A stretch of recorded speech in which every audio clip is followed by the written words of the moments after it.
Hello students, आज का जो हमारा वीडियो है वो आपको हेडिंग दिख रही है एक्यूरेसी एंड प्रिसिशन, इस टॉपिक पर है।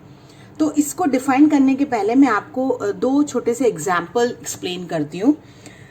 सपोज 3 बच्चे हैं, 3 students are there and they have to calculate the mass. उनको मास कैलकुलेट करना है और जब वो मास कैलकुलेट कर रहे हैं किसी भी पीस ऑफ मेटल का, एक मेटल का मास कैलकुलेट करना है उनको प्रैक्टिकली, जिसका नोन वैल्यू हम जानते हैं कि इट इज 520 ग्राम। ठीक है, 0.520 ग्राम उसकी नोन वैल्यू है। अभी 3 स्टूडेंट हैं। मान लीजिए स्टूडेंट ए ने जो है वो एक्सपेरिमेंट परफॉर्म किया और उसकी मास कैलकुलेट करने की कोशिश की बाय एनी मेथड। कोई मेथड दिया हुआ है उससे उन्होंने कैलकुलेट करना चालू किया। तो उनको जो वैल्यू मिल रही है वो पहली बार में मिल रही है 0.52 ग्राम मिल रही है। फिर उसके बाद उन्होंने कैलकुलेट किया, फिर 0.51 हो गया, फिर कैलकुलेट किया एंड गॉट अगेन 50। और हम ये जानते हैं जब हम एक्सपेरिमेंट्स में अलग अलग वैल्यू निकालते हैं तो हम उनका एवरेज निकालते हैं। और एवरेज किसे कहते हैं? When will add all the 3 divided by 3। तीनों को ऐड करके जब हम 3 से डिवाइड करेंगे तो हमें नियरिंग जो रिजल्ट है वो 0.51 ग्राम मिल रहा है। करेक्ट। सिमिलरली स्टूडेंट बी ने भी वही किया, तो उनको जो वैल्यू मिलती है वो सपोज मान लो 0.516 ग्राम मिली, फिर 0.515 ग्राम मिल रही है, फिर उसके बाद 0.514 ग्राम मिल रही है एंड सो ऑन। तो इनका जो एवरेज निकाला गया वो 0.515 ग्राम का हो गया। ऐसे ही जब सी ने वैल्यू निकाली, थर्ड स्टूडेंट ने, तो 0.512, 0.520 एंड 0.520 ग्राम, ये 3 मिली। ठीक है, तो अब जो ये और इनका जो एवरेज है वो भी 0.520 के आसपास आएगा। ये सॉरी, ये 21 निकाली उन्होंने, 0.521, 0.520, 0.520 और नियरिंग 0.5। तो जो थर्ड डाटा है, जो ये इन्होंने थर्ड वाले स्टूडेंट ने निकाला है, ये प्रिसाइज भी है और एक्यूरेट भी है। ठीक है, ये प्रिसाइज और एक्यूरेट इसलिए है क्योंकि जिस इंस्ट्रूमेंट से निकाला है उसका लीस्ट काउंट, ठीक है, उस पर्टिकुलर इंस्ट्रूमेंट का जो भी लीस्ट काउंट होगा मेजरिंग इंस्ट्रूमेंट का, उसका प्रिसिशन इसके बहुत क्लोजर है। और एक्यूरेट तो एवरेज से देख ही रहे हैं आप कि हमारी वैल्यू 0.52 थी, मास की नोन वैल्यू, ये भी नियरिंग वही निकली हुई है। सो सी का most precise and most accurate है। यही मैं अगर ए की बात करूंगी तो इनका जो है वेरिएशन बहुत है तीनों रीडिंग्स में। तो अगर इनकी वेरिएशन बहुत ज्यादा दिखा रहे हैं तो ए नाइदर प्रिसाइज नॉर एक्यूरेट, क्योंकि इंडिविजुअल वैल्यू जो है वो डिफर कर रही है और एवरेज भी बहुत डिफर कर रहा है। तो आपने ए के लिए कहा कि it is neither precise and nor accurate, और सी के लिए कहा कि it is more precise and more accurate. ठीक है, अब मैं एक और एग्जांपल आपको बताती हूँ। सपोज आपके पास एक लेंथ मेजर करनी है और उसकी जो लेंथ है नियरिंग एल, जो हमारी पास ट्रू वैल्यू है जिसको हम कहते हैं, नोन वैल्यू है 3.678 सेंटीमीटर है। ये नोन है, 3.678 उसकी नोन वैल्यू है। अब हमने इंस्ट्रूमेंट जिससे मेजर करना चालू किया उसकी जो रेजोल्यूशन लिमिट है वो 0.1 सेंटीमीटर है। ठीक है, लिमिट ऑफ रेजोल्यूशन, अगर मतलब एक पर्टिकुलर रेजोल्यूशन की लिमिट क्या होती है, किसे कहते हैं हम? जब आप किसी चीज को प्रॉपरली रिजॉल्व करके रीड कर सकते हैं। मतलब एक पर्टिकुलर इंस्ट्रूमेंट की अपनी एक वैल्यू होती है जो एक्यूरेट होती है, परफेक्ट होती है। ठीक है, जैसे least count of your meter scale. आपका मीटर स्केल कैसा होता है? एक 0 होता है, फिर 1 2 3 4 5 6 7 8 9 10। तो अगर इसका मैं लीस्ट काउंट निकालना चाहूं तो लीस्ट काउंट क्या होगी इसकी? आप जो ये सिंगल रीडिंग पढ़ते हैं वो कितने की पढ़ते हैं? 0.1 सेंटीमीटर की ही पढ़ते हैं ना। कैसे डिवाइड करते हैं? सॉरी, 1 सेंटीमीटर की पढ़ते हैं, नॉट 0.1, 1 सेंटीमीटर की पढ़ते हैं। क्या करते हैं? आप नंबर ऑफ डिवीजन से इसको डिवाइड कर देंगे। अगर यहाँ 1 है तो मैं 1/10 करती, अगर मैंने यहाँ 10 लिया था तो 10/10 करती। ठीक है ना, जो ये रीडिंग होती है उसको नंबर ऑफ डिवीजन से हम डिवाइड कर देते हैं। तो इस केस में लीस्ट काउंट कितना है? 1 सेंटीमीटर है, क्योंकि 10/10 करूंगी। अगर मैं यही कहती 0 1 2 3 4 5 6 7 8 9 10 और यहाँ 1 लिखा होता जो मीटर स्केल में है, तो 1/10 होता है, यानी 0.1 सेंटीमीटर होता। इसे हम लिमिट ऑफ रेजोल्यूशन कहते हैं या लीस्ट काउंट कहते हैं। तो अगर इस केस में हमें जो लिमिट ऑफ रेजोल्यूशन मान लीजिए 0.1 सेंटीमीटर है, तो लेंथ जो मुझे मिली वो 3.5 सेंटीमीटर की मिली। ठीक है, और अगर मैंने दूसरा मेजरिंग इंस्ट्रूमेंट लिया जिसकी लिमिट ऑफ रेजोल्यूशन और है 0.001 सेंटीमीटर की है सपोज, है ना, तो उसमें से रिजल्ट और नियरिंग मिलेगा, यानी 3.38 के आसपास मिलेगा, ठीक है ना। तो इसका मतलब क्या हुआ, जो ये मैंने पहली रीडिंग निकाली 3.5 जिसकी लिमिट ऑफ रेजोल्यूशन 0.1 सेंटीमीटर थी, वो मोर एक्यूरेट है। मोर एक्यूरेट क्यों? क्योंकि क्लोजर है ट्रू वैल्यू के, बट प्रिसाइज कम है, लेस प्रिसीशन है। लेस प्रिसीशन मतलब है 0.1 सेंटीमीटर, उसका जो लीस्ट काउंट है वो बहुत प्रिसाइज नहीं है, बहुत परफेक्ट नहीं है। लेकिन जो ये वाली रीडिंग है, जो सेकेंड रीडिंग हमने ली है, वो एक्यूरेट तो कम है, 3.38 जो है इसके से कम एक्यूरेट हो रही है ट्रू वैल्यू से, लेकिन प्रिसाइज ज्यादा है। प्रिसाइज मतलब वो लिमिट ऑफ रेजोल्यूशन जो उसकी है वो बहुत परफेक्ट है।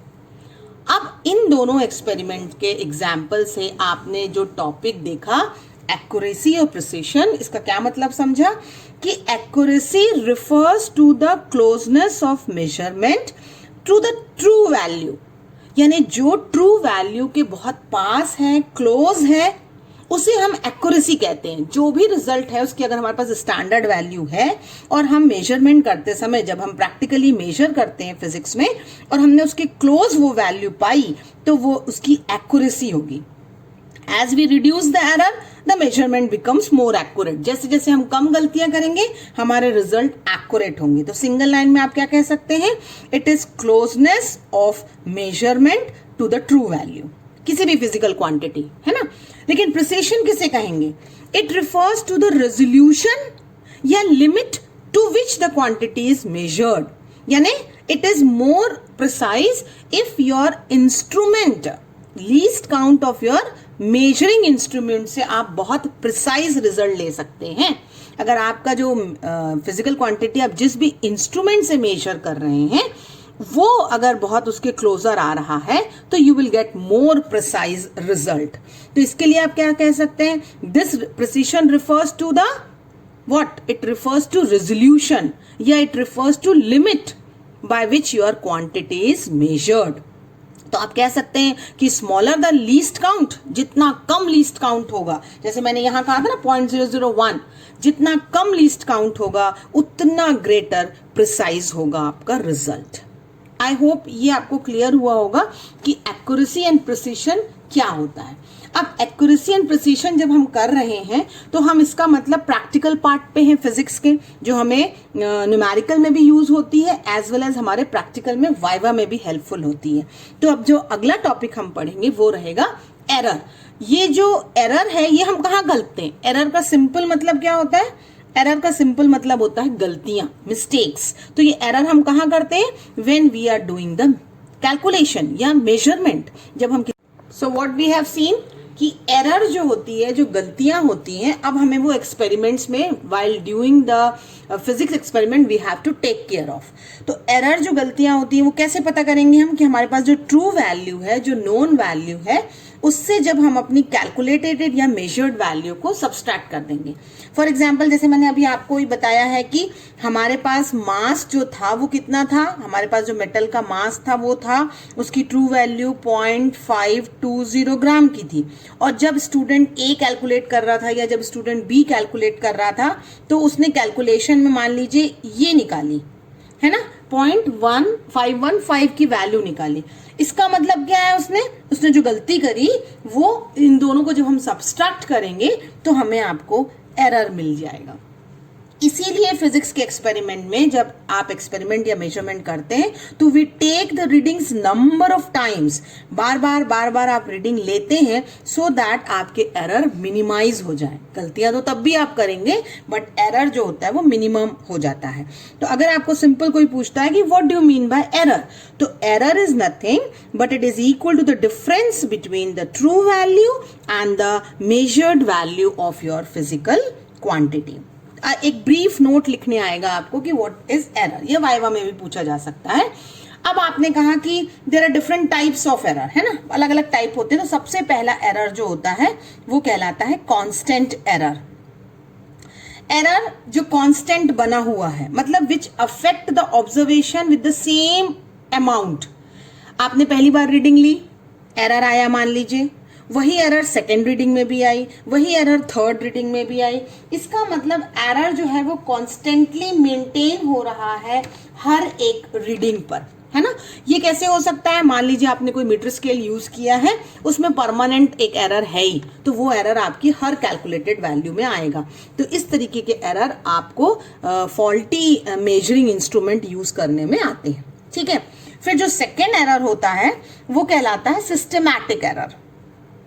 बड़े सिस्टम से गलतियां करते हैं आप, है ना, सिस्टमैटिक होती है। तो इसमें सबसे पहला जो एरर होगा वो होगा ड्यू टू इंस्ट्रूमेंट्स, तो उसे हम कहते हैं इंस्ट्रूमेंटल एरर।